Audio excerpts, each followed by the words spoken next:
Hello everyone, welcome back to my channel. तो दोस्तों, स्वागत है आप सबका हमारी चैनल पर, जहां हम बातें करते हैं फैशन, ब्यूटी, लाइफ स्टाइल, पूजा पाठ से जुड़े हुए ऑल इन टॉपिक पर। और मैं आपके साथ शेयर करती हूं अपनी लाइफ का एक्सपीरियंस। तो दोस्तों, हरे कृष्णा, राधे राधे। कैसे हैं आप सब? आशा करती हूँ आप सभी लोग अच्छे होंगे। मैं भी बिल्कुल ठीक हूँ। और आज का जो वीडियो है वो हम कार्तिक मास के कुछ छोटे छोटे नियम हैं उन पर बात करेंगे। बहुत सारे लोगों के बहुत सारे कन्फ्यूजन होते हैं, उन्हें मैं इसमें क्लियर कर दूंगी। तो हिंदू धर्म में हर माह का एक अलग महत्व होता है। जैसे कार्तिक का अपना महत्व है, माघ का अपना महत्व है, चतुर्मास का अपना महत्व है, कार्तिक भी उसी में आता है, वैशाख का अपना महत्व है। तो इस तरीके से हर महीने का अपना एक अलग महत्व है जिसके नियमों का हम पालन करते हैं। और अगर हम इन नियमों का पालन करते हैं तो आप जानिए हम संपूर्ण जीवन निरोग रहते हैं। क्योंकि ये जो व्रत बने हैं ना, ये पूरे महीनों को देखकर उसके हिसाब से बने हैं और इन्हीं के हिसाब से हमारा खाना पीना भी निर्धारित हो जाता है, जिसके वजह से हम कम बीमार पड़ते हैं, हमारा इम्यूनिटी जो है वो और बढ़िया होती है, स्ट्रांग हो जाती है। तो एक तरीके से हम व्रत भी कर लेते हैं, भगवान के करीब भी आ जाते हैं और अपने शरीर को भी स्वस्थ रखते हैं। तो चलिए हम आगे, जैसे कि मैंने आपको बताया कि हर महीने का अपना विशेष महत्व होता है, हर त्यौहार का कोई ना कोई विशेष महत्व होता है। इनमें से एक है कार्तिक माह, जिसमें दिवाली से लेकर भाई दूज और कई सारे व्रत त्यौहार आते हैं। इन व्रत और त्योहारों को खास तरीके से मनाया जाता है। माना जाता है कि कार्तिक मास में तामसिक भोजन नहीं करना चाहिए। इस माह में नित्य स्नान करें और जौ, गेहूं, मूंग तथा दूध, दही और घी आदि का एक बार भोजन करें तो सब पाप दूर हो जाते हैं। पुराणों के अनुसार इस मास को चारों पुरुषार्थ का नाम दिया गया है, जैसे कि धर्म, अर्थ, काम, मोक्ष को देने वाला ये महीना माना गया है। स्वयं नारायण ने ब्रह्मा को, ब्रह्मा ने नारद को और नारद ने महाराज पृथु को कार्तिक मास के सर्वगुण संपन्न महात्मा के संदर्भ में बताया है। ज्योतिषों के अनुसार इस माह में कुछ विशेष परहेज किए जाते हैं। वो क्या है वो मैं आपको बताती हूँ। जैसे कि कार्तिक महीने में केवल एक बार नरक चतुर्दशी के दिन ही शरीर पर तेल लगाना चाहिए। पूरे कार्तिक के महीने में जो व्रती हैं, व्रत के नियमों का पालन कर रहे हैं, ध्यान रखें कि कार्तिक के महीने में तेल नहीं लगाया जाता है शरीर पर। जो व्रत कर रहे हैं विशेष कर ध्यान रखें, व्रत नहीं कर रहे हैं तब भी ध्यान रखें। सिर्फ कि सिर्फ नरक चतुर्दशी वाले दिन जो आती है, जो कि दिवाली के पहले पड़ती है, उसमें आप तेल लगा सकते हैं, उपटन कर सकते हैं, क्योंकि उसका मैंने अलग बताया है, आप उसको डिटेल में सुन लीजिएगा। तो उसको मैंने बताया तेल लगाना चाहिए। कार्तिक मास में अन्य दिनों में तेल लगाना वर्जित है। वैसे तो हर महीने में तुलसी का सेवन व पूजन करना शीर्षक होता है, लेकिन कार्तिक मास में तुलसी पूजा का महत्व कई अधिक गुना बढ़ जाता है। जैसे कि मैंने आपको बताया केवल मात्र कार्तिक का एक ऐसा महीना है जब हम माँ तुलसी को दोनों समय दीपक दिखा के पूजा करते हैं। सुबह भी दिखाते हैं, शाम को दिखाते हैं। अन्य महीनों में हम ऐसा नहीं करते, सिर्फ शाम को दीपक के द्वारा आरती करते हैं, लेकिन कार्तिक के महीने में हम माँ तुलसी जी को दोनों समय दीपक दिखाते हैं। कार्तिक मास में सबसे महत्वपूर्ण काम होता है दीपदान। मैंने इसके बारे में एक डिटेल में वीडियो आपके साथ शेयर की हुई है, जिसमें मैंने आपको बताया आकाश दीपदान, पृथ्वी दीपदान, जल दीपदान, वृक्ष दीपदान, इस तरीके के कई दीपदान मैंने बताए हैं। मैंने उनमें ये भी बताया कि कौन कौन सा दीपक आपको कहाँ दान करना है, कैसे करना है, मिट्टी का करना है, आटे का करना है। उस वीडियो को आप डिटेल में चेक करिएगा, आपको सभी डिटेल जो है वो मिल जाएंगे। मैंने सब कुछ उसमें डिटेल में बताया। अगर वृक्ष दीपदान करना है तो किस वृक्ष के नीचे करें, ये भी मैंने उसी वीडियो में बताया है। तो आपको, जैसे मैंने पहले भी कहा कि नदी, पोखरा, तालाब आदि में दीपदान किया जाता है, इससे पुण्य की प्राप्ति होती है। व्रती को क्या करना चाहिए? विशेषकर भूमि पर सोना चाहिए। इस व्रत में जो व्रती है वो गद्दे पर नहीं सोता है। मैं कहने का मतलब ऐसा नहीं है कि वो बेड पर जाके सो जाएगा, या नहीं, ज़मीन में सोया जाता है। चादर लगा के सामान्य सा बिस्तर रखते हैं, ऐसा नहीं कि बहुत मतलब नरम गरम सा बिस्तर नहीं होता है, ज़मीन में रखा जाए, ज़मीन में सोते हैं। सात्विक भाव, अंदर भी सात्विक भाव। सात्विक भाव क्या है? किसी के प्रति ईर्ष्या का भाव नहीं रखना है, किसी के प्रति मन में जलन का भाव नहीं रखना है, हमें किसी के प्रति अपने मन के अंदर बुराई नहीं रखना, हमें सात्विक आहार ही नहीं लेना है, खुद को अंदर से सात्विक बनाना है, हमें किसी से कोई लेना देना नहीं है। पूरा महीना है हम बस भगवान का ध्यान करेंगे, भगवान के बारे में सोचेंगे, भगवान की चर्चा करेंगे, अपने अच्छे कर्मों पर ध्यान देंगे, अपने बुरे कर्मों पर ध्यान देंगे। जो बुरा किया है उसके लिए क्षमा मांगेंगे, जो अच्छा किया है उसके लिए प्रार्थना करेंगे, ताकि ईश्वर हमें आगे भी ऐसा ही हमारी सद्बुद्धि बनाए रखें, हम ऐसे ही जो है वो चीज़ें करते रहें। जैसे मैंने आपको कहा कि सात्विकता का भाव रखना चाहिए तथा अन्य विकार भी समाप्त हो जाते हैं।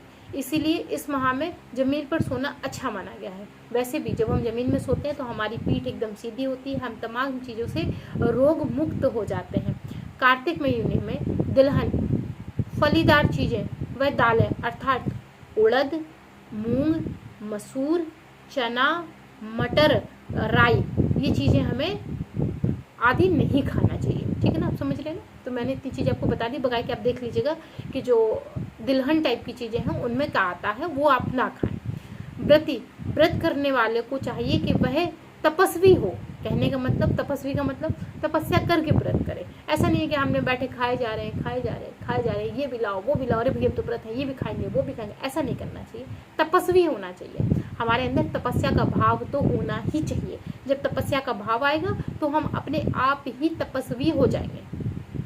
सामान व्यवहार करें अर्थात कम बोले, लोगों से कम झगड़ा करें, लोगों की चुगली ना लगाएं, लोगों को बुरा भला ना कहें। जैसे कि इसका एक बड़ा उदाहरण, जैसे कि हम YouTube पे आते हैं, हमने कोई वीडियो देखी, हमने वीडियो तो देखी, हम उसके बारे में कुछ नहीं जानते, हम कुछ नहीं समझ पाए कि सामने वाला कैसा है क्या। हमने एक वीडियो देखी 10 मिनट की, और इस 10 मिनट में हम उसकी पूरी ज़िंदगी का निचोड़ निकाल के उसको उल्टा सीधा बोल के चले जाते हैं। तुम ऐसा हो, तुम इतना बोलती हो, तुम ये करती हो, तुम वो करती हो। इस तरीके की भाषा का प्रयोग ना करें, बिल्कुल ना करें। मैंने जैसे भी आपसे कहा कि कम बोलें, किसी से लड़ाई ना करें, झगड़ा ना करें, निंदा ना करें, चुगली ना करें, विवाद ना करें, मन पर संयम रखें। मन पर संयम रखने का मतलब, जैसे कोई चीज़ है हमने देख लिया, हमें पसंद आ गई, नहीं हमें अभी चाहिए, इस पर संयम रखें। ये हमने देख लिया, नहीं हमें अभी खाना है, नहीं हमें उस पर संयम रखना है। अगर हम संयम नहीं रखेंगे तो फिर हम व्रत जो है वो नहीं कर पाएंगे। कार्तिक मास में ब्रह्मचर्य का पालन बहुत ज़रूरी है। जो व्रत कर रहा है, अगर वो ब्रह्मचर्य का पालन नहीं करता है और किसी दिन अगर उसका ब्रह्मचर्य खंडित होता है तो पूरे के पूरे कार्तिक महीने का महत्व ही समाप्त हो जाता है। कोई मतलब नहीं रहा आपके उस व्रत का। इसका पालन नहीं करने पर पति पत्नी को दोष भी लगता है, इसके अशुभ फल भी हमें प्राप्त होते हैं। तो आपको, जैसे मैंने आपको बताया कि इन चीज़ों का विशेष ध्यान रखें।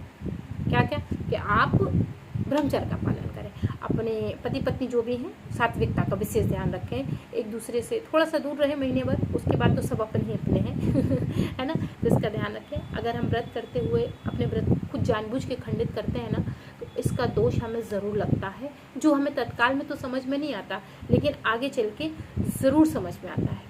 मांस का प्रयोग ना करें, मदिरा का प्रयोग ना करें।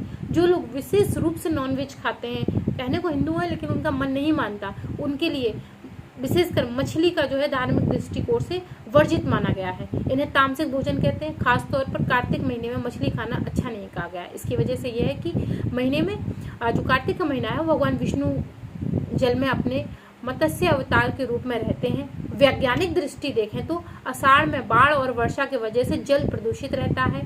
दूसरी चीजें खाने से इस समय मछली का सेवन संक्रमण और रोगाकार को हो सकता है, इसलिए कार्तिक मास में मछली नहीं खाना चाहिए। जो लोग नॉनवेज के बहुत शौकीन हैं उन्हें मैंने दोनों तरीके बता दिए कि आपको क्यों नहीं खानी है। खाते हैं तो देखिए बरसात होती है, सही बात है, जल दूषित हो जाता है, और चूंकि भगवान श्री हरि विष्णु स्वयं जल में होते हैं इस समय, तो इसलिए भी हमें इन चीज़ों का ध्यान रखना चाहिए। कार्तिक के महीने में सब्जियों का राजा बैगन भी माना जाता है, लेकिन बैगन को भी नहीं खाना चाहिए। ऐसा माना जाता है कि इस माह में पित्त दोष संबंधित बीमारियों होने का खतरा ज़्यादा रहता है और बैगन पित्त दोष को बढ़ाता है। इसके अलावा इस माह में ब्रह्मचर्य का पालन करना चाहिए और बैगन का काम और प्रवृत्ति जो है वो तामसिक है, इसलिए हमें कार्तिक महीने में धर्म दृष्टिकोण से बैगन को नहीं खाना चाहिए। ये हमारे लिए उचित नहीं है। अगर हम इसे सेवन करते हैं तो ये हमारे अंदर उत्तेजना को बढ़ा देगा, जिससे हमारा ब्रह्मचर्य जो है वो बीच में खंडित हो सकता है। और क्या नहीं खाना चाहिए? कार्तिक में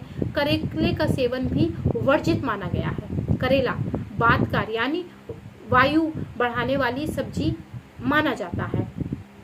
साथ ही साथ कभी कभी इसमें कीड़े भी लग जाते हैं, इसलिए ऐसा माना गया है कि कार्तिक माह में करेला खाना हानिकारक हो सकता है। कार्तिक का महीना साधना का महीना है। साधना के दौरान अधिक तीखे चटपटे तीखे और रूखी और मसालेदार सब्जियों से हमें बचना चाहिए। चूँकि हम इनसे बचे रहेंगे तो हमको पित्त नहीं होगी, हमको गैस नहीं बनेगी और हम अच्छे से भगवान का ध्यान कर पाएंगे। दही, कार्तिक माह में दही खाने से भी बचना चाहिए। ऐसा माना जाता है कि इस माह में स्वास्थ्य के दृष्टिकोण से दही खाना सही नहीं है। दही की जगह दूध का सेवन करना चाहिए।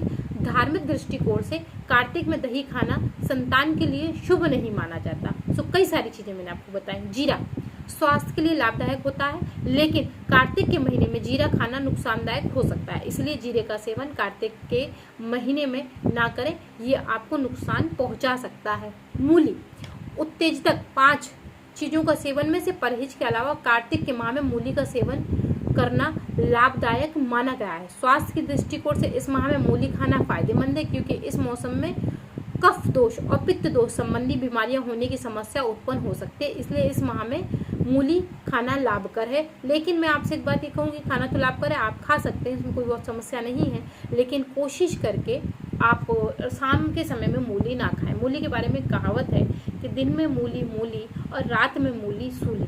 वातावरण को अशुद्ध कर देता है, आसपास बैठे हुए लोगों की जीना एकदम दुर्लभ हो जाता है, एकदम मुश्किल हो जाता है, तो कोशिश करके अवॉइड ही करें। अगर नहीं मन मानता है तो आप ले सकते हैं। तो कार्तिक मास की जो शुरुआत कब से हो रही है वो मैंने आपको बताया। शास्त्रों में उत्तम मास कहा गया है। इस मास में भगवान विष्णु 4 महीने की निद्रा से जागते हैं। स्कंद पुराण के अनुसार इसी महीने में कुमार कार्तिकेय ने तारकासुर का वध किया था, और नारायण ने कार्तिक मास में धरती पर जल में निवास करने के बाद देवताओं को बताई थी, इसलिए यह महीना परम पवित्र माना जाता है। इस मास में ब्रह्म मुहूर्त में स्नान करके दीपदान करने से सभी तीर्थ स्नान का पुण्य प्राप्त हो जाता है। इस माह में व्रत और तप करने से अन्य महीनों की अपेक्षा अधिक पुण्य प्राप्त होता है। नदियों में कैसे करना है मैंने आपको बता दिया, तुलसी पूजा में मैंने आपको बता दी, दीपदान का मैंने बहुत सारी चीजें आपको बताई हैं, फिर भी मैं आपको बता दूं, संध्या के समय में भगवान विष्णु का स्मरण करके तिल के तेल का दीपक जलाएं, इससे सुख समृद्धि और मुक्ति जो है वो हमें मिल जाती है। नदी में आप दीपदान कर सकते हैं, तालाब में कर सकते हैं, दीपदान आप कहीं भी कर सकते हैं। क्रोध और अहंकार से दूर रहें। कार्तिक मास में पलंग पर सोने की बजाय भूमि पर बिस्तर लगाकर सोना चाहिए, इससे आत्मिक शुद्धि और मानसिक शांति मिलती है। क्रोध अहंकार को दूर करने के लिए भी यह उपाय अच्छा माना गया है, लेकिन ध्यान रखें भूमि पर बिना बिस्तर के नहीं सोना चाहिए। बिना बिस्तर के सोना स्वास्थ्य और धार्मिक दृष्टिकोण से अच्छा नहीं है, इसलिए आप कुछ ना कुछ बिस्तर जमीन में लगा के तभी सोएं। कोई चटाई बिछा लें, उसके ऊपर कुछ बिछा लें, दरी टाइप का बिछा लें। अन्न वस्त्र का दान जरूर करें। कार्तिक महीने में अन्न व वस्त्र का दान करना चाहिए। अन्य दिन में किए गए दान से इस महीने में किया गया दान अधिक पुण्य फल प्रदान करता है। इस महीने में किया गया दान कई जन्मों तक शुभ फल हमें प्रदान करता है। उगते सूर्य को जल दें, ये मैंने आपको पूजा की विधि में बताया है। देवताओं का ध्यान करें, आदर करें, इष्ट का ध्यान करें। कुमार कार्तिकेय का पूजन जरूर करें, ये महीना उन्हीं के नाम पर है और उनको ही जो है वो समर्पित है, तो इस चीज़ का विशेष ध्यान रखें। दोस्तों इस वीडियो में मैंने आपको बहुत सारी जानकारी एक साथ दे दी है कि हमें क्या करना है क्या नहीं करना है। तामसिक हमें आहार नहीं लेना है, राजसिक आहार नहीं लेना है, इनका क्या नुकसान होता है मैंने आपको बता दिया है। तामसिक और राजसिक आहार लेने से आपको वात कफ पित्त दोष पड़ सकते हैं, आपका पूजा में ध्यान नहीं लगेगा। सात्विक रहें, सात्विक जीवन सबसे बढ़िया है। और कार्तिक व्रत जो कर रहे हैं वो एक समय ही भोजन करेंगे, सो शाम को सूर्य अस्त होने से पहले पहले अपना भोजन जो है वो कर लें। आपको लगे सूर्य अस्त, आप बना लें 10-15-20 मिनट पहले बना लें, लगे सूर्य अस्त होने वाला बस उसके 15-20 मिनट पहले भोजन कर लें। रात्रि में भोजन नहीं किया जाता, रात्रि में भजन किया जाता है, ब्रह्मचर्य का पालन किया जाता है, भोजन नहीं किया जाता। सो दोस्तों आशा करती हूँ कि कार्तिक से संबंधित काफ़ी सारी वीडियो मैंने आपके साथ शेयर की। ये वीडियो आपको पसंद आ रही होंगी, अगर पसंद आ रही तो वीडियो को लाइक करिए, चैनल को सब्सक्राइब करिए, फ्रेंड एंड फैमिली के साथ शेयर करना बिल्कुल मत भूलिए। मैं मिलती हूँ और विद अ न्यू वीडियो, तब तक के लिए Hare Krishna, Radhe Radhe and bye bye.